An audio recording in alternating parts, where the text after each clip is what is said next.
ni Boy Julian, Christopher Esquivel,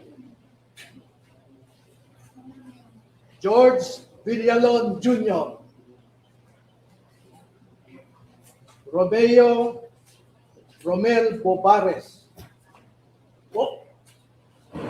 Gil Navidad Jr., Anselmo Taberdo, Walter Manalansan, Jolly Cadiao, Romel Dalapon,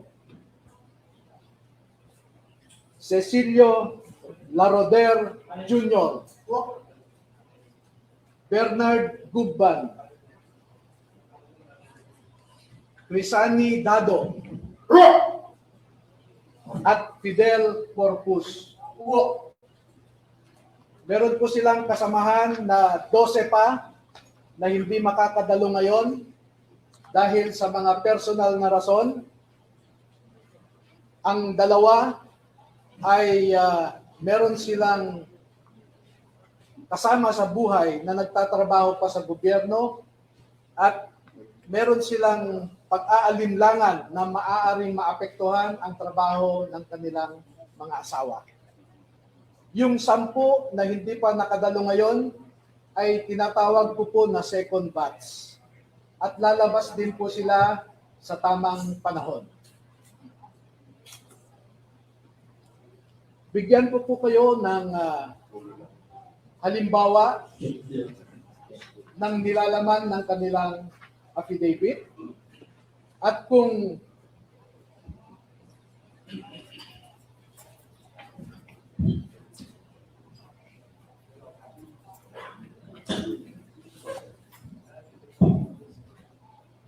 ang proseso po kung paano ninakaw ang pera sa kabal ng bayan ay pwede natin ilarawan sa prosesong ito. Marami pong contractors sa buong Pilipinas na napromesahan ng proyekto at hindi pa nila nakukuha ang kontrata ay nag-uumpisa na silang mag-remit kay Ginoong Saldico doon sa kanyang bahay sa Valle Verde Phase 6 sa Pasig City. At daan-daan na maleta ng pera ang dumarating doon. Merong employee si Ginoong Zaldico na binibilang ang mga pera na dumarating sa Valle Verde 6. Pagkatapos nito ay binabalik nila sa maleta ulit at dinadala sa penthouse ng Horizon Homes sa BGC. At mula sa Horizon Homes, doon na manggagaling ang ibinibigay sa Dull skin ruining your confidence?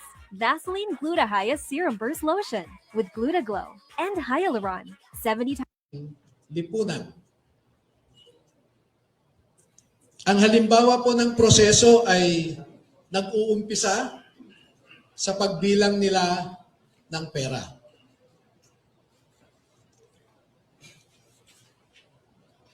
Ang susunod po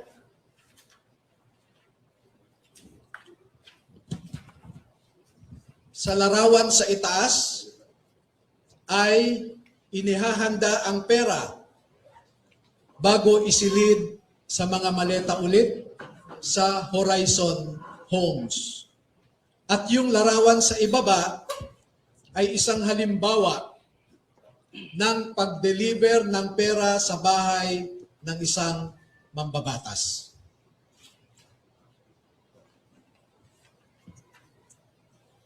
Makikita po ninyo na may nangyari kay Master Sergeant Gutesa.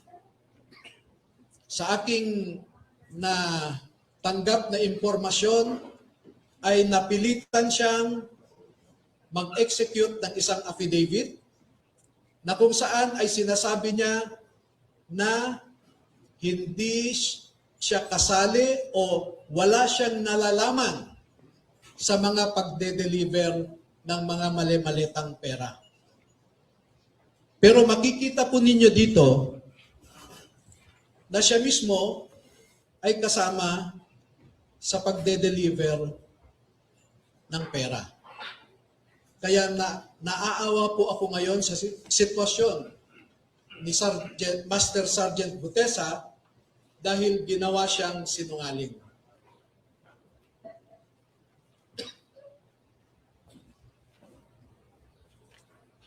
Meron pong iba pang mga larawan na sa tamang forum later ay maglalahad pa kami ng karagdagang mga ebidensya. Pero ang pagde-deliver nila ng pera ay gumagamit ng eroplano,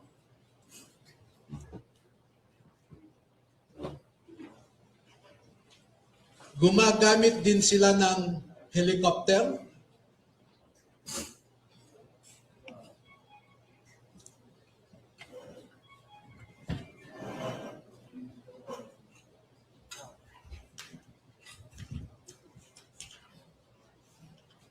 at ganito po ang mga dinideliver sa mga bahay ng ilang mga mambabatas. Helicopter,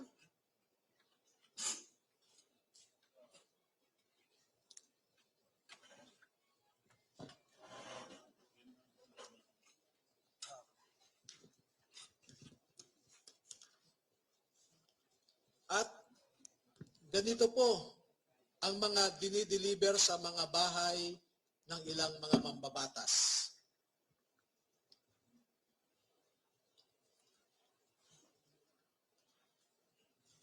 Makikita ninyo sa itaas na larawan ang hilera ng mga maleta na ang laman ay pera. At parte lamang ito ng isang delivery na sa panahon na ito ay 52 na maleta ito. Sa isang delivery, umabot ng 52 na bagahe.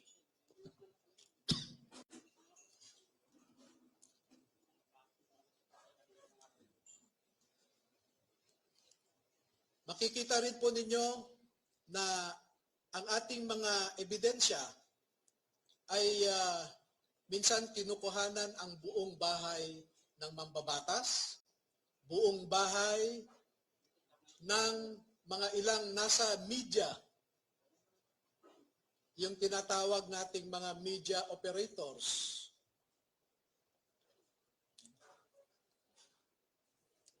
At ganyan po sila mag-deliver. No?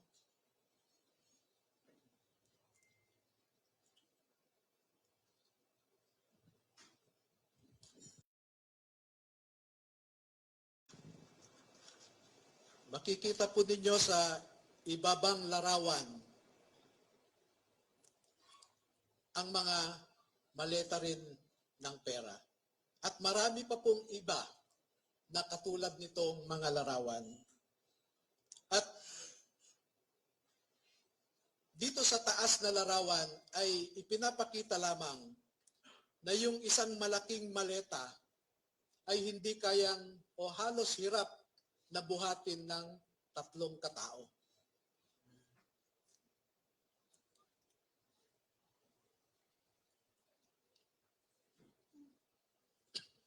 Ngayon po ay merong pangalawang aspeto ng affidavit ng ating mga magigiting na Pilipino na nasa harap natin ngayon.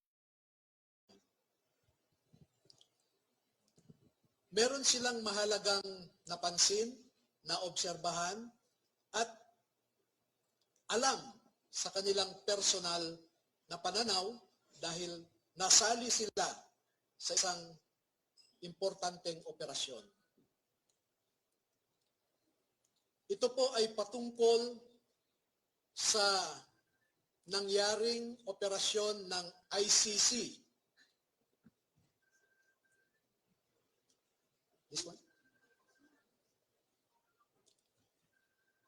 Nasangkot po or nasali ang mga sundalo natin sa ginawang operasyon ng ICC investigators sa Pilipinas. Unang dumating ang mga ICC investigators sa Pilipinas noong December 2028. December of 2023. At bago mag-December 2023, ay inutusan sila na magpapalit ng peso to dollars. 2 maleta na ang bawat maleta ay may nilalaman na 56 million pesos. Kaya nakapagpalit sila ng equivalent to $2 million. At ang sabi ng mga executive assistants ni Ginoong Saldico ay pinaghahandaan daw nila ang pagdating ng foreigners. At kalaunan ay nakilala ng mga ito na ang foreigners na binabanggit ay mga ICC investigators. At nakapaloob dito na ang ginawa nila ay mag-interview ng mga witnesses na ipinapaarating sa kanila ni Sunny Trillanes. Wala silang ibang in-interview na mga witnesses, kundi ang mga tao lamang na pinapadala ni Sunny Trillanes. At ibinigay kay Sunny Trillanes ang pondo para sa pag-asikaso sa mga ICC investigators na ito. Kaya naman po, lahat ng sasakyan na ginamit, lahat ng hotel accommodations ay sinagot ni Saldico at saka ni Sunny Trillanes. Napansin din po nila na lahat ng mga pag-interview ng ICC investigators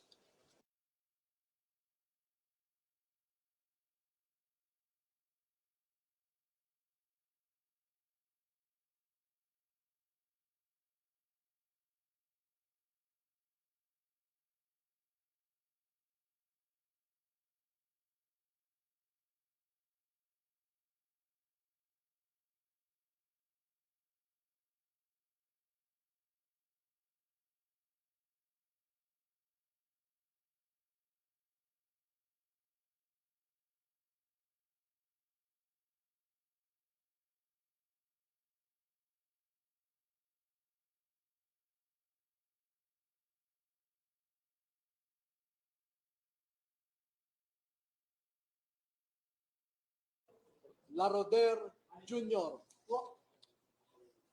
Bernard Gubban, Crisani Dado, at Fidel Corpus. Investigators,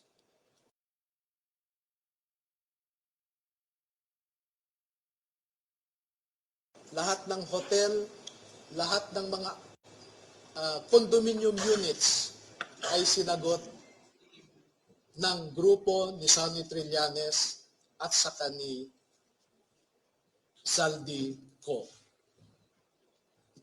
At bilang isang abogado po ay nababahala ako dito. Dahil ang sarili kong konklusyon na hindi naman nilahad ng mga sundalo na ito dito sa affidavit nila. Pero bilang isang abogado, ay nakikita ko ang isang mabigat na suliranin ng isang third world country na katulad natin na siya lamang pinag-iinitan ng mga ICC. hindi nila kayang ipatupad ang kanilang orders sa mga mayayaman na bansa. Tanging third world countries lang. At ito ang aking obserbasyon. Una, ang ICC investigators did not conduct a bona fide investigation in the Philippines because they only interviewed people sent to them by Sunny Trillanes. Nakapasok din sila sa Bilibid prisons para kausapin ang tatlong na sentensyahan sa pagpatay kay Kian de los Santos. Meron din silang kinausap na mga di umano ay EJK victims' families sa bahay Kalinga ni Father Flavie Villanueva. At lahat ng gastos ni Father Flavie Villanueva ay sagot ni Saldico. Number 2, dahil December 2023 lang unang pumunta ang ICC investigators sa Pilipinas, ay hindi nakakaduda that the ICC investigators manufactured the existence of ICC jurisdiction in the Philippines because the residual jurisdiction of ICC ended in March of 2019, or 1 year after the Philippines deposited its articles of withdrawal in the United Nations. Number 4, the ICC investigators themselves committed graft and corruption. Dahil bakit hinayaan nilang lahat ng sasakyan, lahat ng pagkain, lahat ng accommodations nila ay sinagot ng mga tao na kilala naman nila na kalaban ng kanilang iniimbestigahan. At panglima, ang mandato ng ICC ay di umano protektahan ang human rights ng mga tao. Pero bakit hindi sila nagbigay o nirespeto ang human rights ng isang tao na kanilang iniimbestigahan sa pamamagitan sana ng pag-imbestiga ng mga ibang tao na hindi pinapadala ni Sunny Trillanes? So yan po ang buod ng kanilang affidavit. At una ko nang ipaalam sa inyo na bago po kami magbigay ng buong kopya sa inyong lahat, ay pahintulutan muna ninyo kami na isumite ito sa Office of the Ombudsman para makita natin kung umaandar pa ang sistema sa Office of the Ombudsman. Dahil isa ang ngayong ombudsman natin na binanggit dito sa affidavit. Pangalawa, ay magsusumiti rin kami sa ICC mismo para malaman ng ICC ang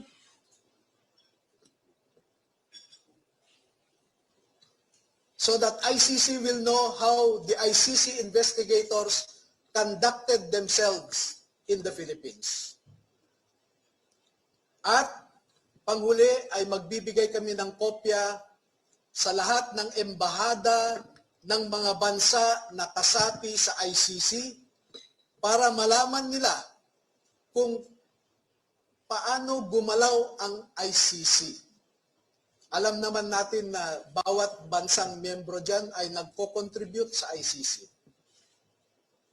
Pero katulad ng kino-contribute nila, ang mga litrato na naipakita ko sa inyo ay makikita ninyo kung saan pumupunta ang ating mga buwis.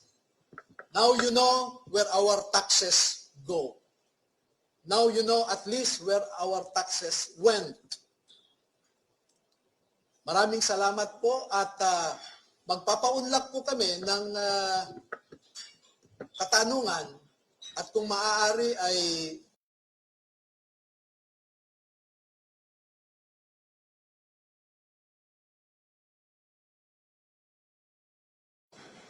10 lamang. Kasi alam niyo po, sa ngayon ay meron nang nakaabang sa labas na handang manakit o manakot sa ating mga sundalo. At sa nakalipas na 2 araw lamang, ay umigting ang paghahanap ng isang grupo sa kanila na pinangungunahan di umano ng isang tinatawag nilang MC. Initial yon, MC. Hindi ko po alam hanggang ngayon, inaalam ko kung sino yung MC na sinasabi nila. Pero meron siyang inutusan na nasa gobyerno pa at mataas ang rangko sa ating kapulisan para ipatupad ang kanilang gustong mangyari na hindi matuloy ang paglabas ng ating mga kasundaluhan sa katotohanan. At panghuli po, meron akong isang pakiusap sa ating armed forces at saka sa Philippine Marine Corps. Ang mga nasa likod po ninyo ay nagserbisyo sa ating bayan at nandito sila hindi dahil sa politika. Hindi po sila nagsasabi ng anumang mga bagay na magdadagdag pa sa init ng kasalukuyang politika na pinagdadaanan ng ating bansa. Bagkus ay gusto nilang makaambag na iangat ang imahe ng ating mga institusyon katulad ng Philippine Marine Corps na lumalaban sa kalaban ng Estado. Pero kung susuriin ninyong mabuti, ay ang kalaban natin ay ang mga nasa matataas na pwesto sa gobyerno. Do not restrain them from sharing to our people the truth that they know. Because alam nating lahat, ang katotohanan lamang ang magpapalakas ng ating republika. Kung lumalaban tayo sa mga grupo na gustong sirain ang ating democratic institutions, katulad ng mga NPA, mga Muslim secessionists, ang isa pong kalaban natin na totoo ay ang mga nagnanakaw ng pera na para sana sa mga tao. Tayo po ay nagpapakapagod para lang may maihain tayong pagkain sa ating mga pamilya. Pero sila po ay nagpapakapagod kung paano gastahin ang perang ninakaw nila sa atin. Maraming salamat po.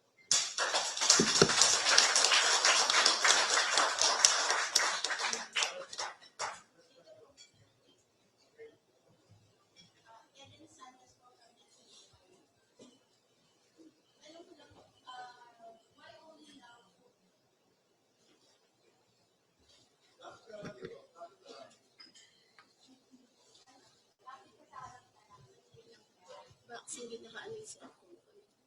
Okay.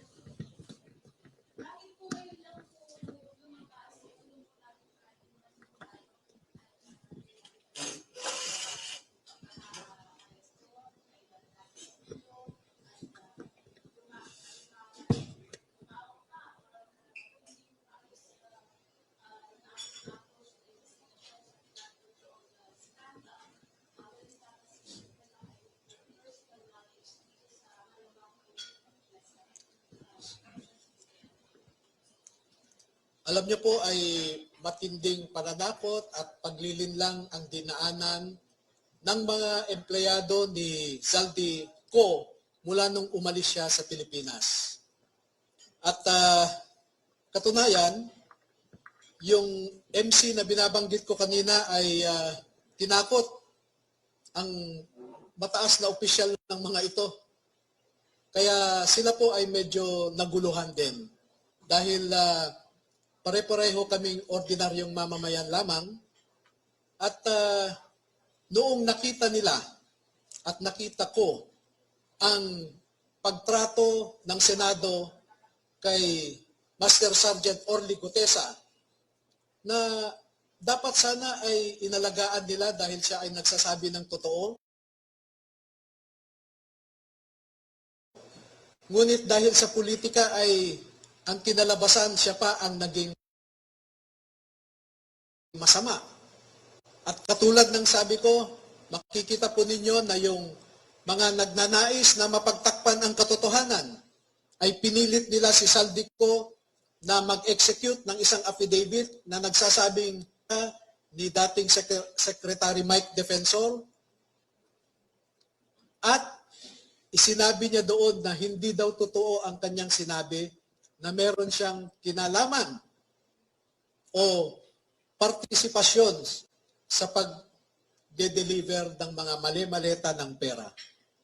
Pero ipinakita po namin sa inyo ang isang larawan na kung saan nandoon si Master Sergeant Gutesa na kasama sa pagde-deliver ng pera. Pero gusto kong iliwanagin din na si Master Sergeant Gutesa ay na-assign sa isang media operator ni Saldico. Pero sinisweldohan siya ni Saldico. At di kalaunan ay dahil kulang ang tao sa pagde-deliver, kinuha si Master Sergeant Gutesa at 2 linggo lamang siyang nasama sa pagde-deliver. Pero alam niyo po, ang mga kasundaluhan na nasa harap ninyo, mula September 2022 hanggang sa kagitnaan ng 2025 ay 3 hanggang 4 na beses kada linggo na nagde-deliver ng pera sa Forbes Park at sa Aguado sa tapat ng Malacanang. Mahigit 100 beses silang nag-deliver at kada delivery ay hindi bumababa sa 20 na maleta. At minsan umaabot nga ito ng 52 na maleta na kailangan pa nila ang 6 na vans para ma-deliver lamang ang mga maleta na ito. Pwede po ba sumagot kahit yung isa sa kanila? Sure. Para lang po ikwento yung binabanggit nilang pagde-deliver linggo-linggo. Kahit yung isang masasabi po natin na magko-corroborate po dun sa iba namang sinabi ng mga nauna nang nagsalita before sa mga hearings, sa mga investigation po. Sino po sa kanila yung pwedeng magkwento? Alam po natin ng mga Marines, matatapang po yan. Total, humarap na rin naman po kayo, lumantad na. Baka pwede pong mag-share. Buong pangalan po, pakistate lang po, tsaka yung naging personal knowledge sa pag-deliver po ng maleta. Ako po si Rosebert Tuapan.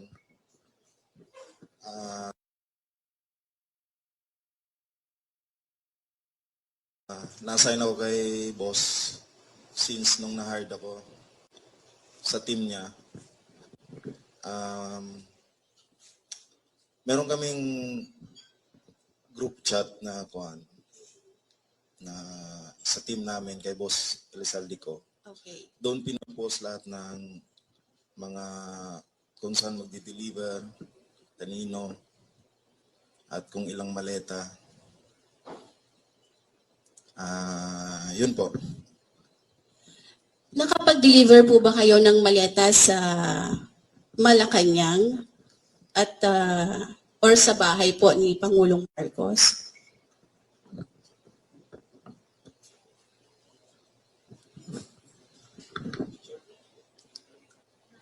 Opo. Ako po si Belnard Tube. Nakapag-deliver po kami.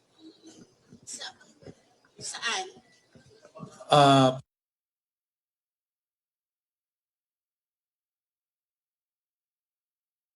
₱41 Forbes po. Pangulong Ferdinand Marcos Jr. Yes, Jr. yes po. Meron din po kami sa Ilocos, kasama po si Kong Saldi. Ilang maleta po yung na-deliver sa Forbes at saka sa Ilocos? Yung sa Ilocos po ay sa 5 maleta po. Para Then- kanino po yun? Kay Kong? Kanino po yun? Pagkakaalam ko,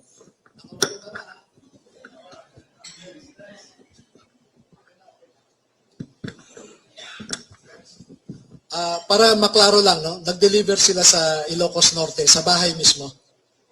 No? At sa Paway, sa bahay ni BBM. Ha? Oo. At saka may mga katibayan naman. No? Next question po, si Pampo ng Third First Studio YouTube, sir. Attorney, sino po ang nasa taas ni Zaldico para ho yung lakas ng loob niyang magbaba ng mga utos na yan, sundin ho ng ating matatapang na men in uniform na ito?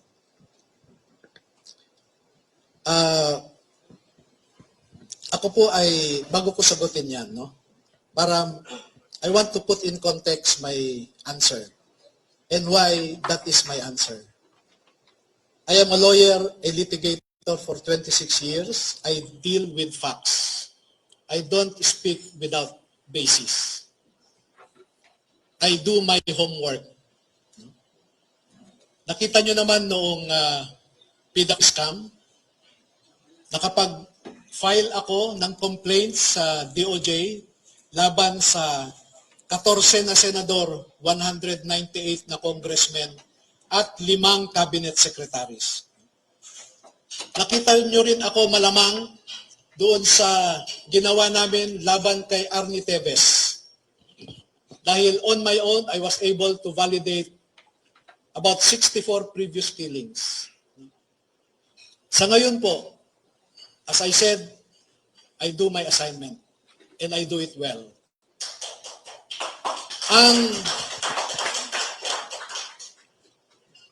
Ang ugat at pinuno ng pagnanakaw sa ating bayan ay walang iba kundi si President Marcos. At hindi gagalaw si Speaker Romualdez o si Zaldico na walang pahintulot kay PBBM. Dahil bakit siya tumanggap ng mali-maletang pera? Hindi ba siya nagtanong saan galing ito o para saan ito? I hold him responsible because being the chief executive, being the head of the executive branch, he is the chief implementer of laws.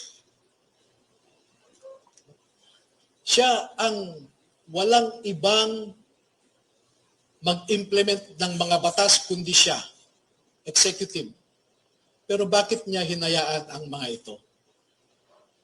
Narinig ninyo marahil ang sinasabi lagi ni Congressman Toby Tiangco na di umano ay kinumpronta ni PBBM si Speaker Martin at sinabi niya, ano ba Martin, Saldi, ilang bahay ba ang gusto nyong bilhin? Ilang steak ba ang gusto nyong kainin? Alam ni BBBM ang pagnanakaw. At alam po ninyo, bata pa lang sila. Takot si Martin Romualdez kay BBM. Pati nga si Jack Enrile, nabalitaan ko, takot kay BBM. Nung bata pa sila. Sa tingin nyo ba, kikilos si sino man dyan na hindi alam o hindi inutos ni PBBM? Pero marami pa po kaming ilalabas na mga datos na gaya ng sabi ko kanina, hayaan nyo muna kaming ilahad lahat ng mga ito at nung iba pa naming mga ebidensya sa ombudsman. No?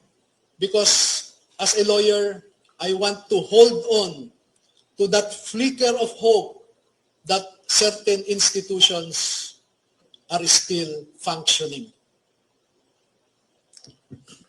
Sorry, ma'am, sorry, sundatin ko lang ng isang follow-up. Attorney, ano pong garantisya na meron tayo na uusad po yung ating pagtungo sa ombudsman? Dahil alam naman po nating hindi yan uusad. Sana po sa amin ng mga Pilipino ninyo, nakaharap nyo ngayon, ninyo ilahad ang mga dokumentong yan. Alam ko po yung concern natin na ganyan. Pero pagbigyan nyo lamang kami na kumapit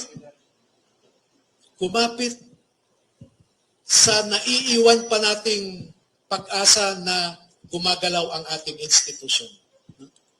Pero alam ko po, walang mangyayari dito, but I do not want to prejudge how Ombudsman Remulla will act on it. I still hope that he will remain true to his oath of office. Pero kung hindi natin makamtan ang hustisya sa remaining 2 years and 3 months of the Marcos administration, at least na-file natin sa ombudsman, bubuhayin natin yan sa susunod na administrasyon kung papayag din yung susunod na administrasyon sa atin. Pero magbibigay po kami sa inyo, huwag kayong mag-alala. Uunahin lang namin ang Office of the Ombudsman at ibang opisina. We will send you a soft copy. No? We'll just get your numbers and we'll send you soft copies. Attorney, lastly, no, maraming salamat po sa mga Marines na nandito po ngayon sa inyong pagtindig para sa ating bansa. Lastly po, nasan po si Sergeant Gutesa at kumusta po siya? Hindi po namin alam. Marami po kaming nasasagap na balita na pinapunta siya sa ibang bansa.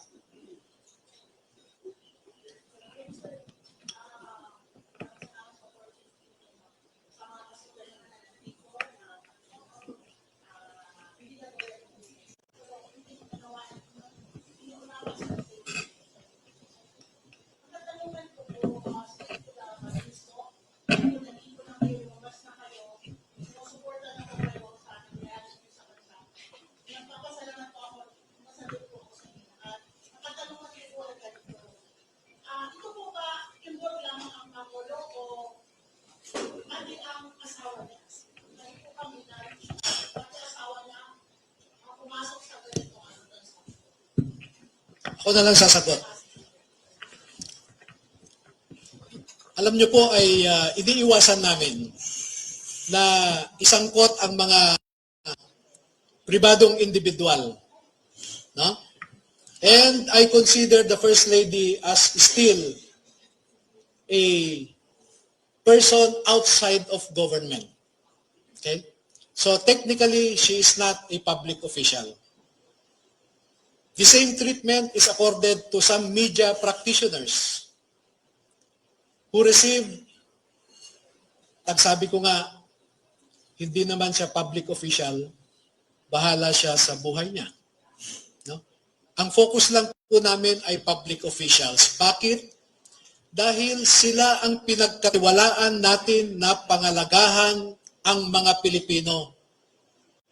Pero inihahambing ko sila sa isang pinagkatiwalaan na kasambahay.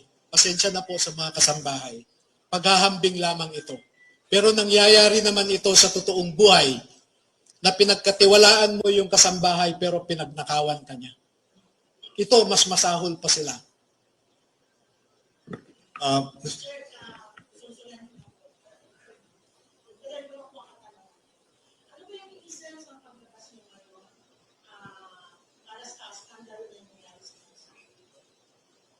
Matindi po kasi ang nakalap nating impormasyon. Pati sa COMELEC, nadedeliveran ng mali-malitang pera.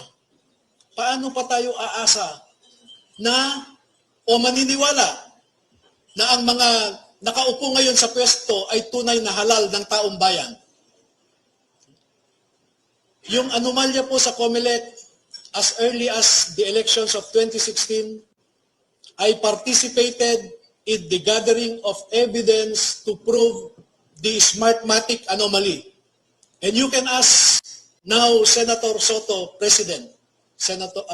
Senate President Tito Soto, about the information that I gave him to prove na maanomalya ang ating eleksyon.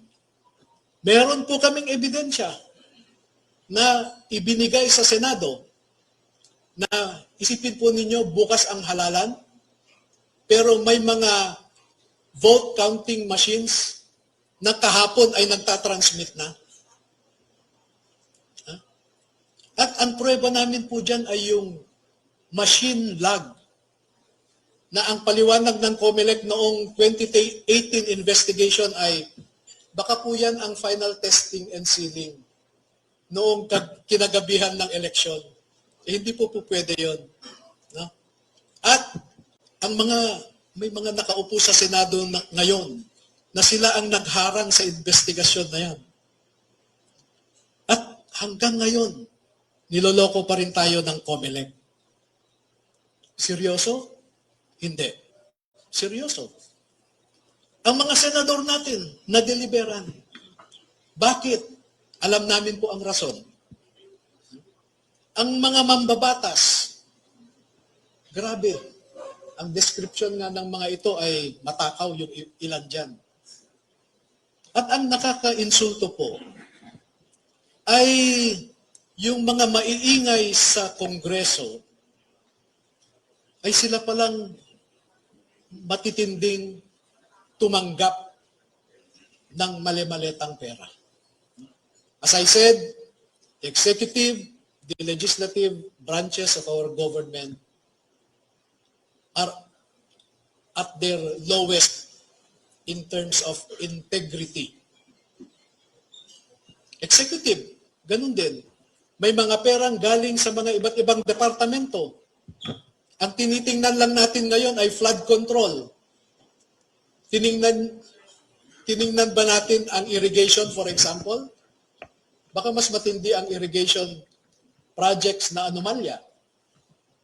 Tiningnan ba natin yung mga reforestation projects sa Department of Environment? Nasasabihin nagtanim sila. Pagdating ng COA, hanapin ang tinanim, sasabihin lang nangamatay ang mga tinanim.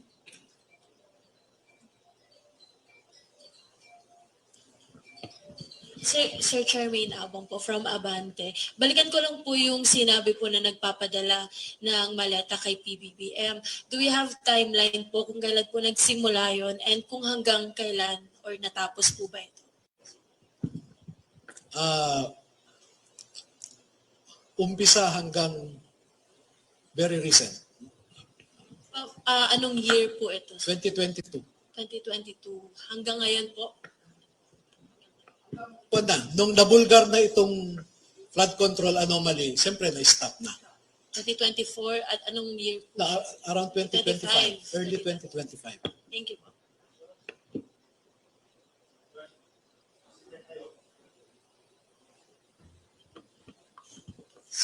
Attorney, good morning po from Alternative Media, Rose. Sabi niyo po, Attorney, may kasamahan pa po sila na hindi na second batch. Kailan po sila possible na luwantad, Attorney? Yung second batch kasi ay may mga iba silang nalalaman, no? Ngunit ang sabi ko sa kanila ay pwedeng hindi muna kayo lumabas ngayon dahil tingnan natin kung sapat na ang sinasabi ng unang batch para maipakita natin ang katunayan kung sino at magkano kung sino ang mga nagnanakaw at kung magkano ang kanilang ninanakaw. Kasi ang aking komputasyon po lamang base sa sinasabi nila ay umaabot na po ng 805 billion pesos. Ang na-deliver nila umaabot ng 805 billion pesos. Nung Napoles, tens of millions lang o billions, no? Pero ngayon, trilyones. Sir, follow up lang po. Kung hindi po tayo mapapakinggan sa ombudsman, ano pong next na hakbang natin? Sabi ko nga ay ibabahagi rin natin sa ating mga kababayan ang mga impormasyon na ito. At in a democracy, people decides. No? Kung ano sa tingin ng ating mga kababayan ang dapat gawin, ay siyang masusunod. At umaasa kami, umaasa ako, umaasa tayong lahat na sa tamang panahon ang mga kababayan natin, tayong lahat ng mga Pilipino, ay gumawa ng tamang hakbang para maiangat ang ating bansa sa kumunoy na kung saan tayo nakalagmak ngayon.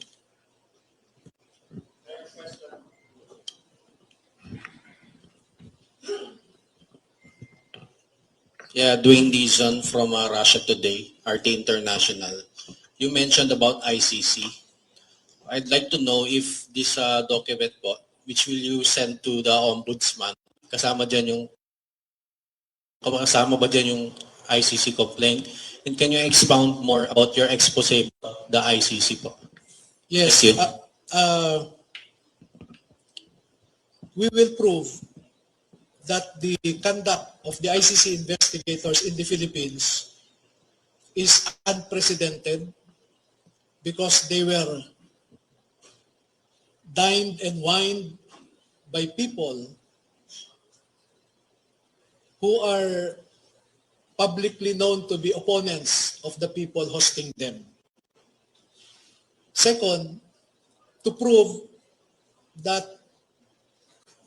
what the United States Department said, that ICC is a very corrupt institution, is being proven by this personal knowledge included in their affidavit. Maraming mga bagay-bagay pa na sa ngayon ay hindi namin maibahagi muna sa publiko. Pero sa tamang panahon, tamang forum, ay magbibigay pa kami ng karagdagang ebidensya na hihigit pa.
Ako na lang sasagot.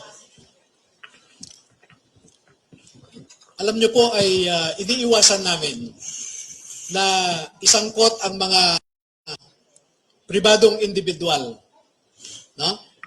And I consider the First Lady as still a person outside of government. Okay? So technically, she is not a public official.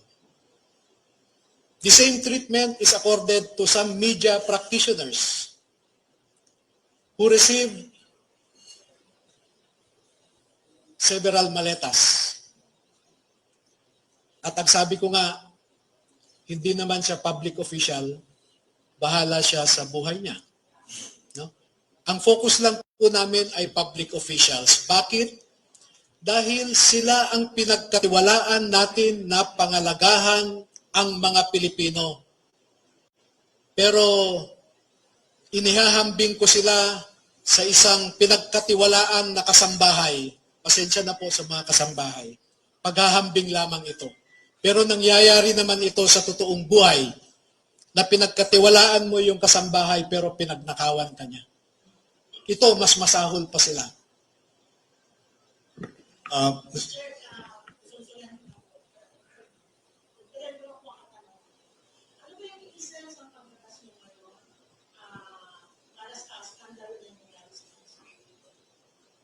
Matindi po kasi ang nakalap nating impormasyon. Pati sa COMELEC, nadedeliveran ng mali-maletang pera. Paano pa tayo aasa? So yun yung context ng chat group. Yung leaders ay yung administrator ng chat group. Kasama dyan, yung meron kasing 5 na trusted executive assistants ni Saldico. At kung nagde-deliver sila o di kaya nag-pick up ng pera, ay kasama sila. At ang mga ito ang inuutusan lang na magbuhat, no? Magbaba, mag-akyat, etc. Katulad halimbawa, merong isang government official, taga Bucor, siya ang nag-deliver ng pera kay Saldico. Halimbawa, isang congressman na contractor, siya ang nag-deliver kay Saldico. So sila, inaabangan yung delivery, then ina-account yung pera sa Valle Verde, dinadala sa Horizon. Yung sa Bucor naman, parang 8 maleta ba yun? 8 maleta ang dineliver kay Saldico. Hindi ko alam kung saan nanggaling yung binigay ng taga Bucor na yan. Sir, sorry. So all those times po na bit-bit or binubuhat or ginugulong ninyo yung mga maletang yan, alam po ba nila na pera na po talaga ang laman? Alam niyo po na pera ang laman?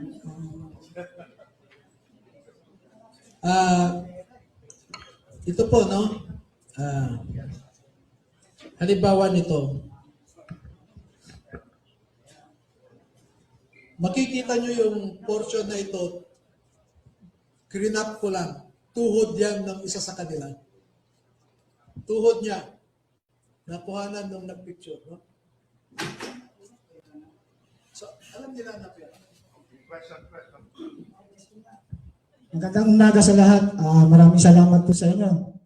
Advance salute sa mga ex-military natin na lumabas ngayon para panindigan ang kanilang mga nalalaman. Ang tanong ko lamang po, just in case po ba na sila ipatawag sa isang Senate hearing or what, sila po ba ay nakahanda na dumalo dito? Dahil din lamang po natin maipapakita ang tunay na essence ng paninindigan. Yung makita ka sa media at nakita ng mga buong sambayan ng Pilipino ang inyong tapang at paninindigan. Salud po sa inyong lahat. Kayo po ba ay nakahanda na humarap sa Senate hearing? Maraming salamat sa inyo. Kasama namin kayo sa laban. Para sa bayan at mahamayan, mahalin natin ang Pilipinas. Can we have Sir, Attorney, last question questions, po. please? Last 3. Sa Ronda Balita Nacional, Marites Escoto po, nasa inyong harapan. Sir, ang katanungan po kasi ng marami, parang kung aantayin pa natin ang another administration para magsampa sa mga gumagawa ngayon ng katiwalian, kung hindi po uusad sa ombudsman, sir, pwede po ba natin idaan sa Supreme Court, pailan sila ng mga criminal liabilities po, if ever Deposit and earn up to 8% per annum. Flexible terms. Choose from 6 months up to 5 years. PDIC insured up to 1 million pesos per depositor. Download Salmon app now. Handa kaming makikooperate sa gobyerno. Alin ahensya ng gobyerno? DOJ, Ombudsman, Senate, Blue Ribbon, or House Committee on Good Government. Ready po kami. Pero ang problema, una, duda ako sa House. Kasi yung mga committee chairman dyan, karamihan ay nagkaroon, no? Alam niyo po ba na every Quadcom hearing ay may dinedeliver sa Kongreso na pera? At nakikita rin nila na yung dineliver nilang pera, paglabas ng mga mambabatas sa likod, sa may flagpole, doon lumalabas, nagpapasundo ang mga mambabatas. Bit-bit na nila yung mga dala ng mga ito na paper bags. Ang isang paper bag, 5 to 10 million. At napakaraming beses ang hearings. No? Marami pa hong iba. Kaya sabi ko, handa naman kaming makikooperate. Ang gusto ko lang sanang i-request sa gobyerno, huwag naman nilang ipitin ang mga ito. Huwag nilang gawin yung harassment katulad ng ginawa nila kay Sergeant Gutesa. Dahil hindi kami papayag na tatratuhin nila kami ng ganon. Alam ko, maraming nagpapagamit na nasa security forces. Maraming nagpapagamit. Pero isipin nila yung esprit de corps. Kung galing sila sa PMA, tandaan nila yung honor, integrity, courage. Kung sa Philippine Marines nila, tandaan nila yung kabayanihan, parangalan, at katungkulan. Sa mga pulis, tandaan nila yung motto nila, to serve and protect.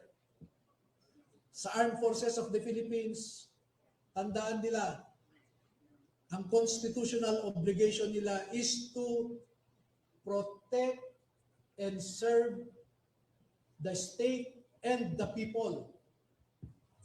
Hindi naman sinabi ng Constitution in 4 instances. Ang sabi, the Armed Forces of the Philippines is the protector of the people and the state. Hindi niya sinabi ito na government or the administration. Maliwanag doon. Ang state kasi is comprised of 4 elements, no? People, government, territory, sovereignty. Bakit sa 4 na beses, 4 na paulit-ulit, ang sinabi doon, the armed forces is the protector of the people and the state? Bakit hindi niya sinabing government and the state? Or sovereignty and the state? Hindi eh. Attorney, pahabol lang po. Nag-deliver din po ba sila ng, sir dito po, nag-deliver din po ba sila ng mali-maliatang pera para sa impeachment? Ni VP Sarap in particular. Naka-detalye po dito sa affidavit nila na may dinalang pera para sa mga pumirma. Okay? Sa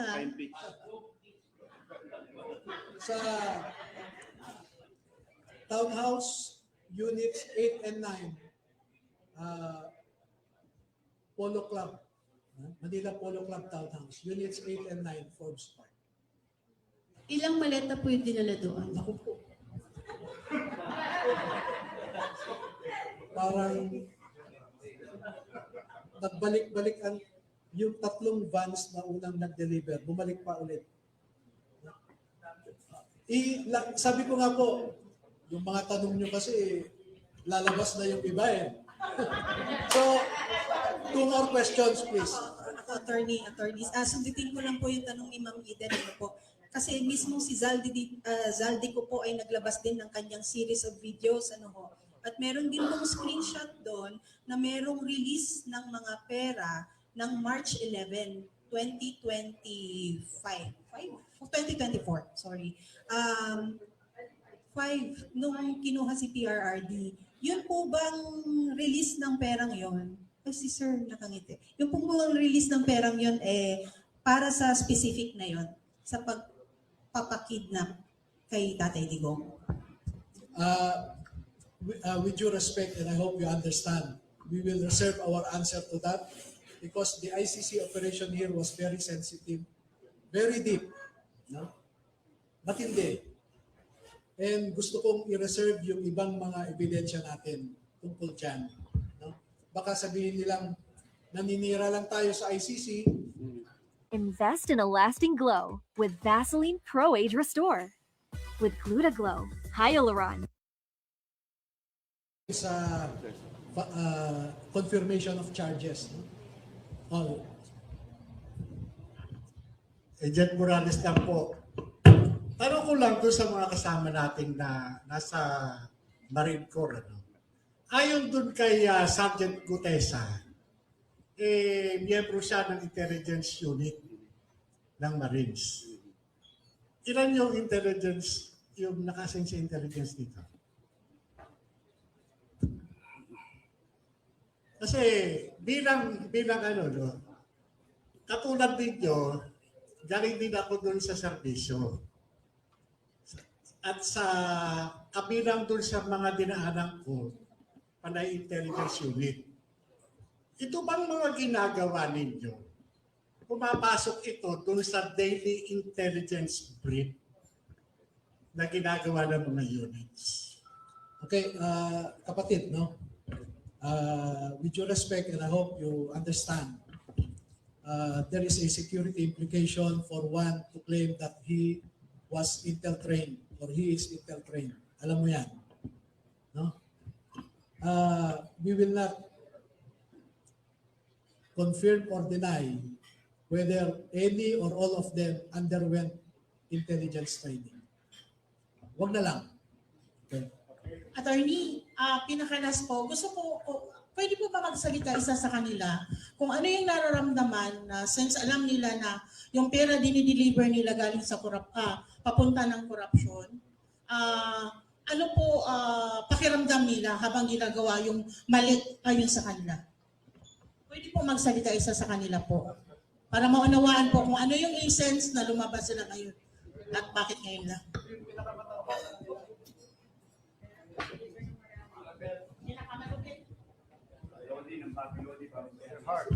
Hello. Good morning po. Ako po si Johnny Buduan. Ganito pa kasi ang nangyari sa akin. Yung mga, since nung kami ay na-assign kay Boss Saldi and family,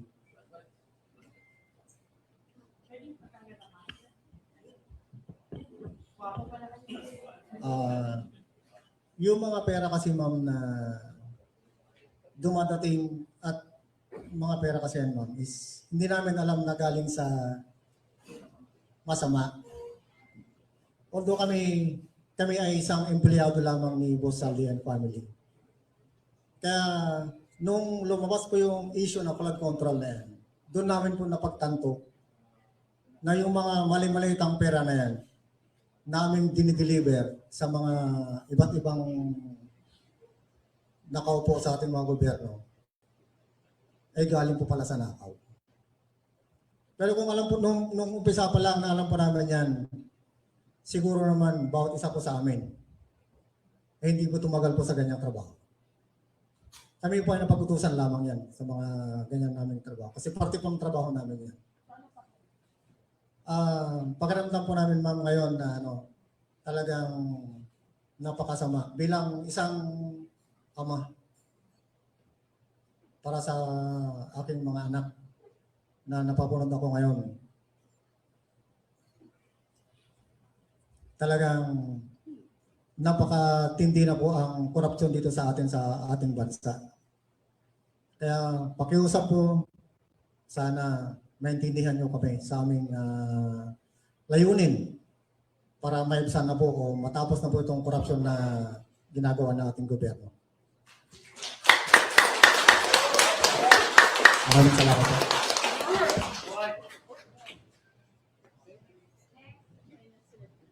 Ako po, last. Sana ako na po ang pinakala. Sorry po.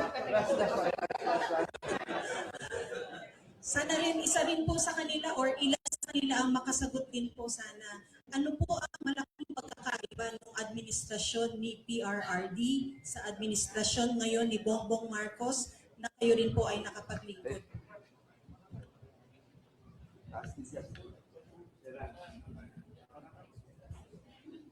Malaki po ang diferensya. Nung si PRD po ang nakaupo. Nung si PRD ang nakaupo bilang presidente ng Pilipinas, makikita po natin na yung mga anak natin ay free silang dumaan sa kalsada kahit ginagabi sila. Wala pong nangyayaring masama. Pero ngayon, napakatindi. Ultimo bata, nire-rape ng mga animal ng mga punyetang mga rapist na yan. Mga adik. Lumantad na lahat ng mga adik. Wala nang upo si PBBM. Wala po. Wala po.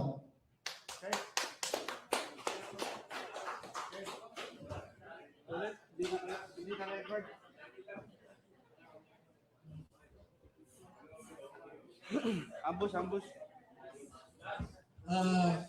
Panghuling statement na lamang po. Maraming salamat po sa inyo sa pagdalo sa aming imbitasyon. Napansin ko po kaninang umaga lamang na ang daming mga text at saka calls na na-miss ko, no? Dahil kagabi ay matagal kaming naghiwa-hiwalay dahil may mga pinag-uusapan kaming mga pumasok na mga pananakot na text messages. So, maraming salamat po sa inyong lahat. Mabuhay po kayo.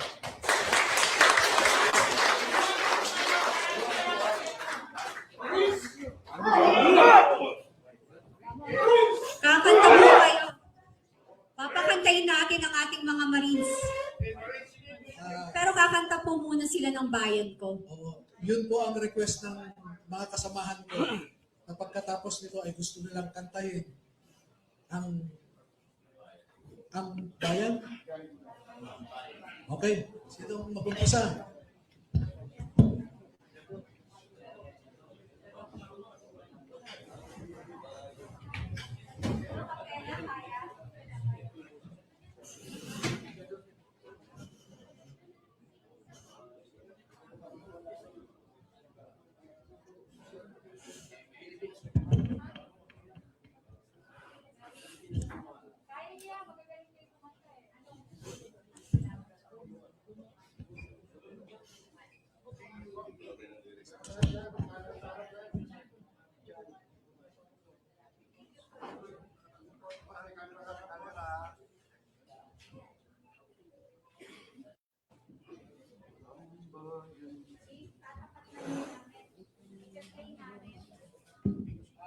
Habang naghahanda ng upan, bibigyan namin po kayo ng link analysis kung saan pumunta ang mga pera. No? So, bibigyan namin po yung soft copy sa inyo. Okay.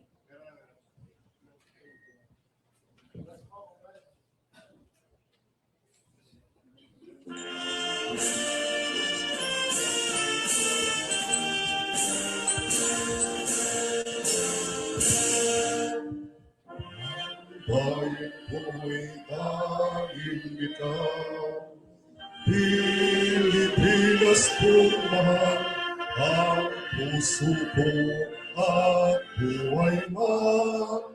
Sa iyo'y ibibigay, tungkulin ko'y gagampanan, na lagi kang paglingkuran, ang kaya mo'y babantayan Pilipinas kong iha.